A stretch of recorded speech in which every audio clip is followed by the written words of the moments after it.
So I have never crashed a race car, which is something I'm quite proud of. I would say it's all skill, but there's definitely been a huge amount of luck involved in that. And today we're going to look at all the near misses I've had over the years, all the times I've come this close to having a massive shunt. Now, it's pretty common knowledge that motorsport is an expensive business, and crashing race cars is an even more expensive business. So let's put this into context. So the car I race most commonly, the McLaren 720S GT3 Evo, that car costs about £500,000 brand new. But thankfully, there is insurance in the same way we insure our road cars. There's race insurance for race cars.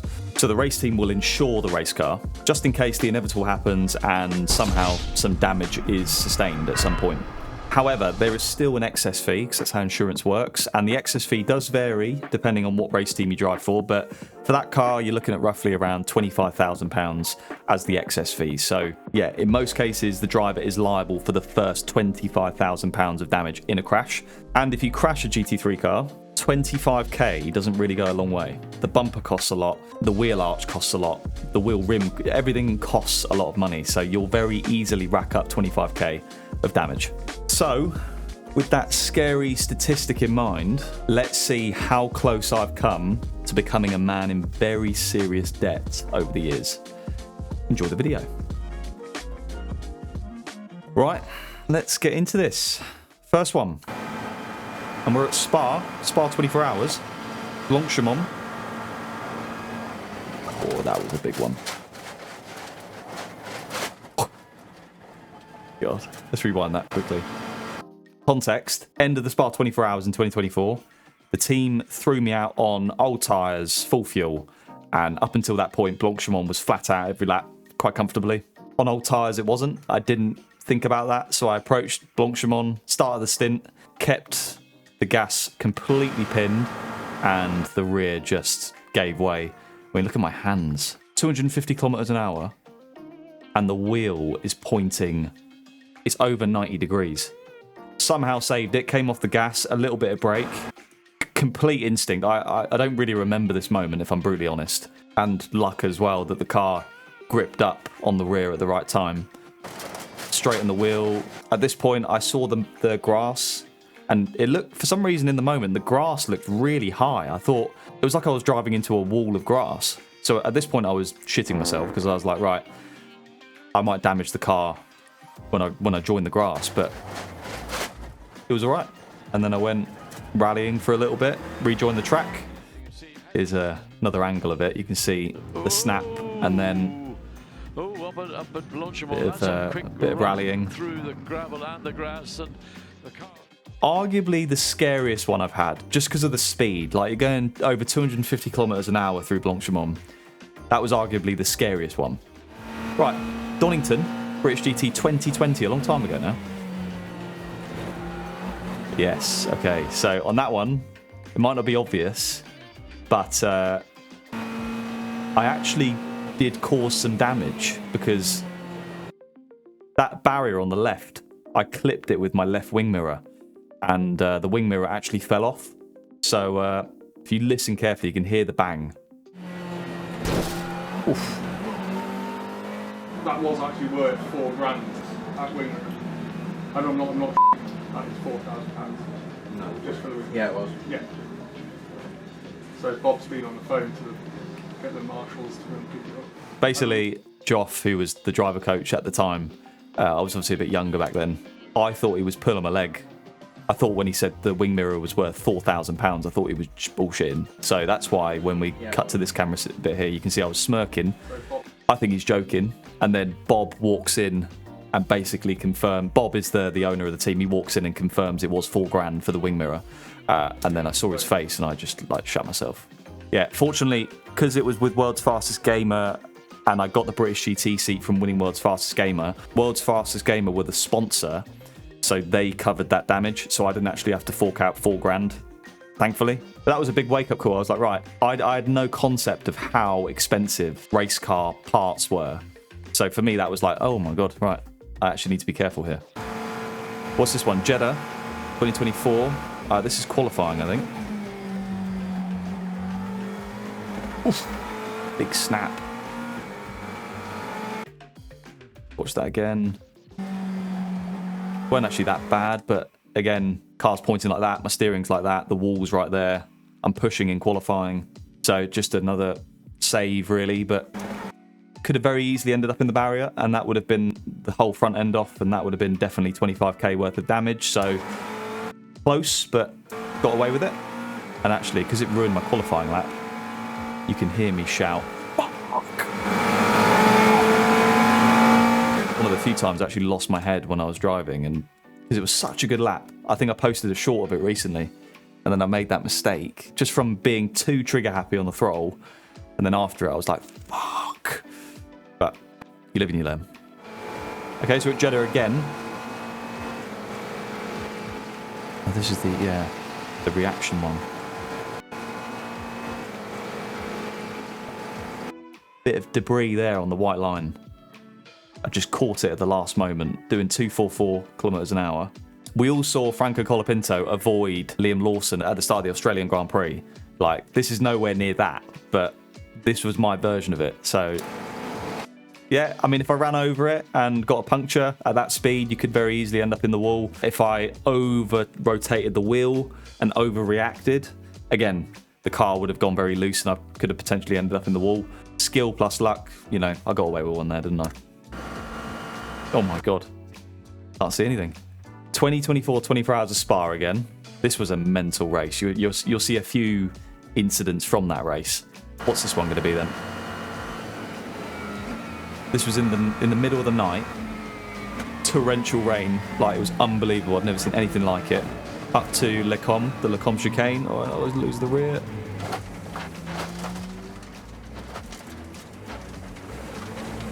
And I just about kept it going and survived. Let me watch that again. So everything looked alright in the entry phase. I've gone up the inside of a car as well. I'm pushing. I'm getting on the gas on the curb, the slippy part of the curb. A bit too much wheel angle there, wasn't there? And I've just, yeah. PC's not saved me, and yeah, there's just no grip in those conditions. It's crazy, like, how much happens with instinct. Like, why have I pressed the brake there straight away and, like, got the perfect amount of wheel angle to not fully go round? Like, and then I've kept it going with the gas through the gravel. Like, you don't think about these things, it just happens. And again, I got kind of lucky there that the car didn't bog down in the gravel. That could have been race over, but I don't think I could have sustained any damage there. It was quite a low speed incident, but I only lost, what, 5 or 6 seconds? So in the grand scheme of things of a 24-hour race, not that bad.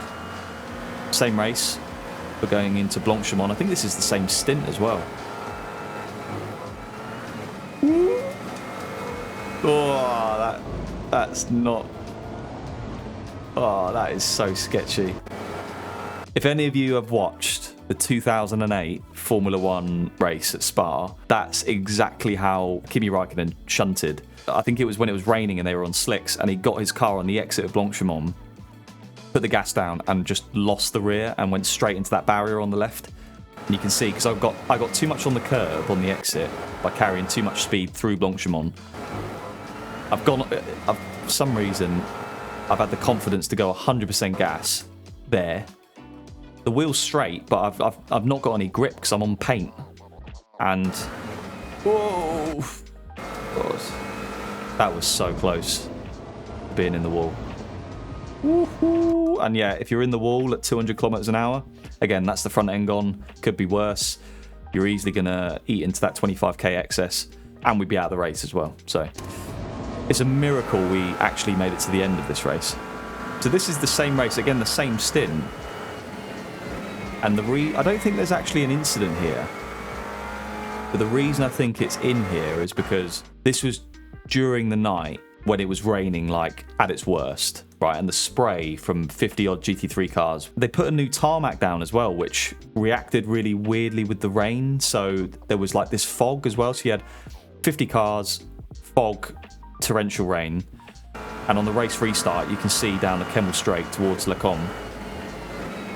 Literally, I could not see anything, and it's probably the only time, or one of the only times I've done it, where I couldn't see anything behind the wheel. So on a straight, I literally stopped accelerating and started braking, because I literally could not see anything. If you look down in, you can see my head and then what I was seeing out the windshield. So full throttle going 220 kilometers an hour.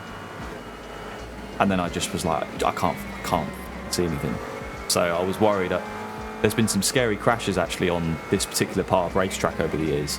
So I think, yeah, it was one of the few times I actually wussed out. Oh God, this is a throwback. 2015, my first ever car race. I did a bit of karting when I was younger, and this was my first ever car race. We broke the bank as a family. We spent like £4,000 to do a race weekend in Formula Ford 1600, and this was my first race. I qualified mid-pack, had a bad start, dropped to the back, coming through the pack, and I was all over the place as a driver and as a human, to be honest, back then. And you can see that was such a Billy moment, you know. Just braked. It's a H pattern in those cars, so you need to use the clutch, and you got like a H dog box, and I just missed the gear. So I was in neutral, and then I pulled into second gear super late. The revs went really high, the rear axle locked, and yeah, I just went sailing round basically.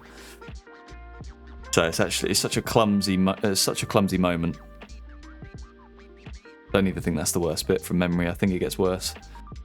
Yeah, so the marshals, thank you to them. They got me going. But because my tyres had cooled down and I had gravel on my tyres and dirt, I got to the bottom of the hill and just spun again. So, oh, it's a painful watch. Oh my God. Oh man, I think that was a gear related thing as well. I think I just pulled second gear super late and exactly the same thing happened. So yeah, I was not that good back then. Like I really, sim racing did a lot for me, is what I'm trying to say here basically. Because yeah, I didn't really have a clue what I was doing. Moving on. 2022 Spa 24 Hour. A couple of years before the mental wet race. Yeah, so that doesn't look that bad on the face of it, that incident. But it could have been quite scary, because what happens is, we're going down the Kemmel.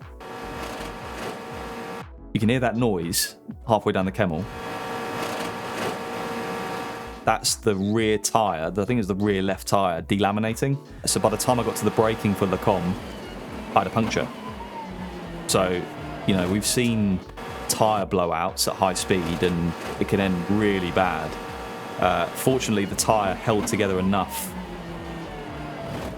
that I could slow the car down, and then I just nursed it round to the box after that. So, yeah, that could have been really bad, but again, got very lucky. So another example of how lucky I've got, I suppose, over the years. Spa again, 2022, 24 hour. The lockup, yeah. Yeah, so what happened here was, this was on my outlap of my first stint in the race. For some reason, the car had a bug where the ABS failed, and we were trying to reset it, but it wouldn't reset. And I got to the final chicane on my outlap and sort of forgot I had no ABS, and just hit the brake as I usually would. So if we look at my brake pressure, 100 bar, and you can see the lights on my dash in the bottom right. You'll see them go absolutely bananas, right? So every wheel is fully locked. And I remember seeing smoke out of the rear view camera, just loads of smoke. There was a lot of cars behind me as well. So again, it didn't look that bad. It just looked like I locked up and went straight on. It could have so easily ended worse. Like with the car fully locked up like that, it would have been very easy for the car to just go round on me, into the left, into the wall, or yeah, it could have ended a lot worse basically. So again, got kind of lucky with how that turned out. That did ruin that stint as well. That was quite unfortunate with the timing of the ABS failure, but that is racing. Right, so 2023, I did a Lamborghini, the most random Lamborghini Super Trofeo test in Eagles Canyon Raceway, which was, where the hell was that? It was near Dallas, which is near Austin. So yeah, it was around that area in Texas. This was one of the stints later in the afternoon I was pushing, and let's see what happens.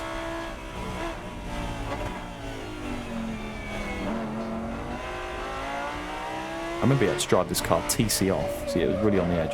There we go. 360. You see how much I'm wrestling the wheel. As I say, TC off, and you had to really drive it quite aggressively, this car. It was very on the nose. And it had quite a slow steering rack as well, so I had to put a lot of lock in to actually turn the car. So yeah, I think I just mount this curb a bit too much, with a bit too much wheel angle, going a bit too quickly. In fact, I think the rear was coming round even before I hit the curb.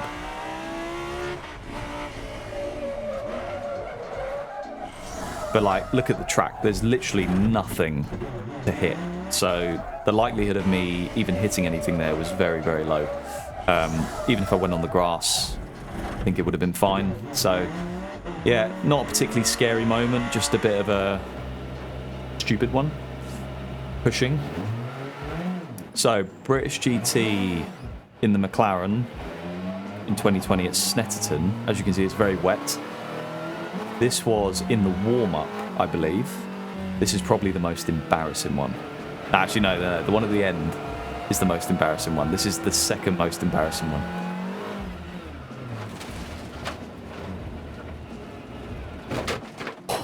Christ.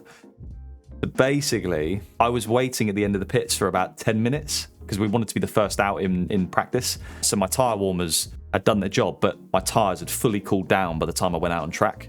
And I was quite inexperienced back then. I didn't account for that. I was driving as if I was on tyre warmed wets. And yeah, just put the gas down with no grip. I should have taken it way easier. I was on the racing line as well. I don't know why.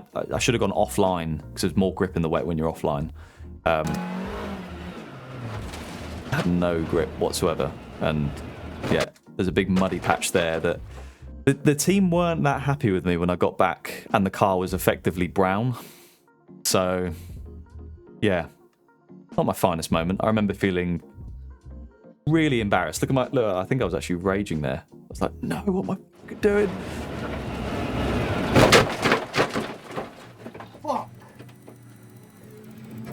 Fuck.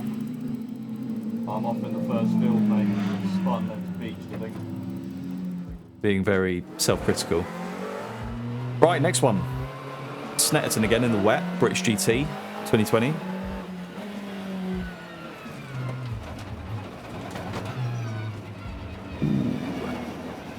Yeah.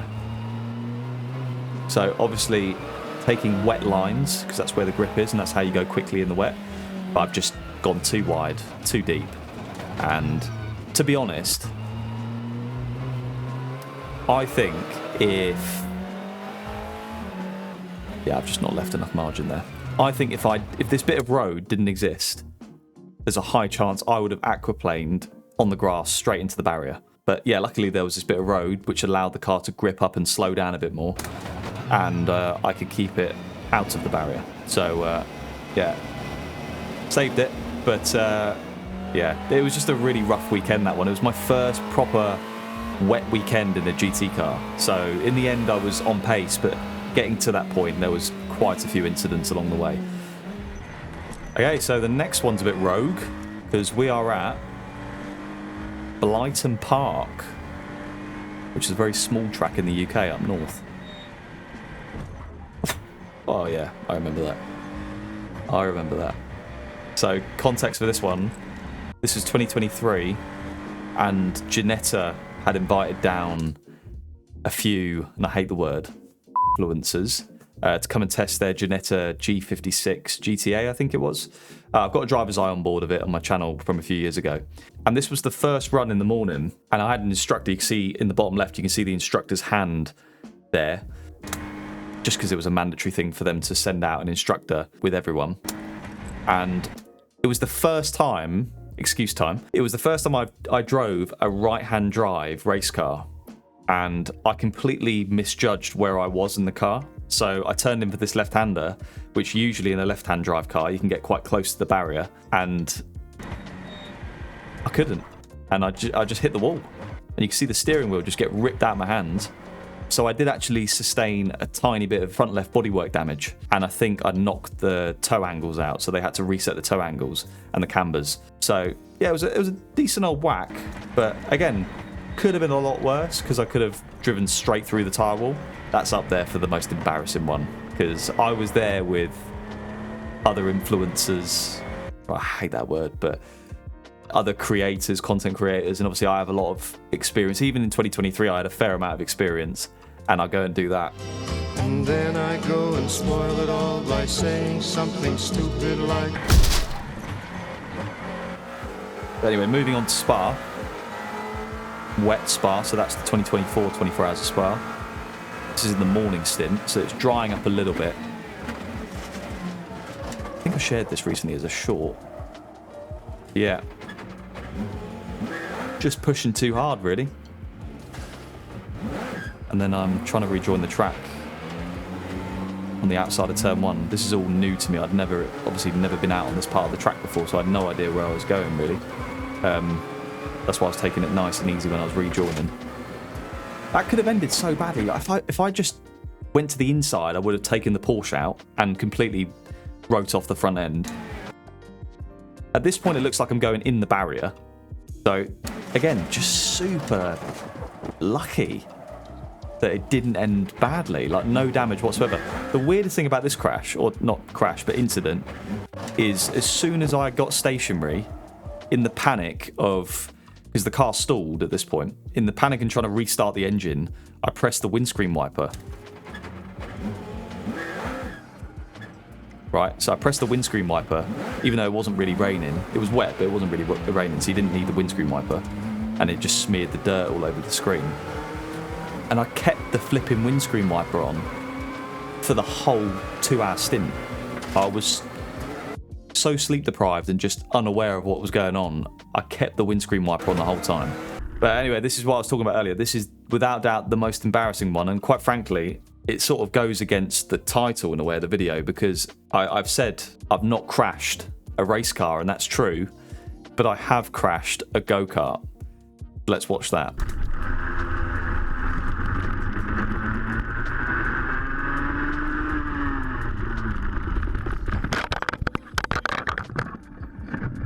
Doesn't get any better every time I watch that. I'd just gone out with a camera on the kart, coincidentally, and forgot that my tyres were stone cold. So I went out and pushed as if I had tyre temperature for some strange reason. This was when I was about 15 years old or 16 years old, so when I was younger, driving a rental car at Daytona, Milton Keynes. I'm sure some of you in the UK have been there. And yeah, I literally went full push on stone cold tyres. Almost broke my weedy little neck. Look how much my body just jolts for. God. Oh. It did actually win me. I remember being quite out of breath. GoPro came obviously flying off the cart. But thankfully we retrieved it, because I love watching that back. It just shows me how far I've come. I mean, it does change the approach mentally as to how you go racing when you've got that crash damage figure looming over your head. So factory drivers and factory pros won't pay for that stuff. Like the manufacturer in most cases, or every case, will cover crash damage for their driver. So when you're not a factory driver and you're racing against factory pros and you don't have much budget or any budget at all, when you're in a 50-50 dogfight and you want to go for a move, or naturally, I can't send it as hard as them because the repercussions for me are a lot worse than it is for them. So probably one of the least spoken about things in sports car racing particularly, but it's definitely a thing. Crash damage is a scary part of it, but yeah, race cars are expensive, so someone's got to pay for it. Which one of those near misses was your favourite, and which one of those near misses was the closest to me having a shunt? Let me know down in the comments below. See you next time. Goodbye.